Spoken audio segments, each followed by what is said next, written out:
Toph nodded, creating a pillar under Izuku's feet and launching him into the air, over the villain who was now barreling towards Toph. Izuku reached behind his back, into a patch on his belt, and pulled out a pair of long throwing knives. As he threw them, he caught upon the thousands of times he'd seen Batman's throwing motions online, as well as his hundreds of hours of replicating them.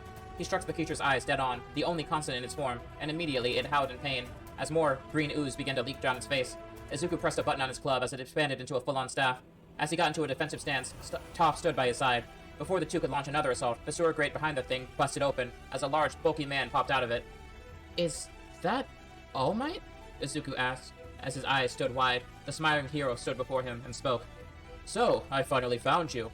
All Might's glowing blue eyes locked onto the creature in its injured state. "Looks like you've gotten into quite a bit of trouble. Hope you're ready for more." All Might jetted forward at speeds that nearly knocked the kids on their asses, if Todd hadn't made a wall behind them to protect them. With one mighty hit, All Might completely blew the thing apart, the shockwave tearing apart everything from the ground beneath his feet. "Well, I suppose that takes care of that." The sludge villain rained to the ground, as he turned to Izuku and Toph. "Are you two children all right?"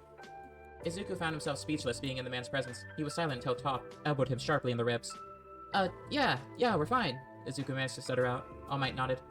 "Well, you've done great work here today. You two should be careful, though. You aren't allowed to use your quirks in public without a license. This isn't the US. But since it was self-defense, I suppose I'll let it slide." "Gee, thanks," Toph said sarcastically. This time, it was Izuku who elbowed her. It amazed him that despite being unable to see, she always found a way to glare at him. "What? Shit, ask him for an autograph, why don't you?" she said. The second she said that, though, All Might had already handed Izuku back his hero journal, the first page signed in giant scrawling. Izuku practically felt his heart stop. "Now to contain this mess." All Might looked around. The villain splattered in a 10-meter radius. He pulled out plastic bottles from his bag with a dramatic flair. We can help you out," Izuku blurted out, drawing All Might's attention away from the villain for a moment. All Might laughed, his smile growing bigger. "Well, I could certainly use the assistance if you don't—" "Ow!" Izuku flinched as Toph grabbed his ear.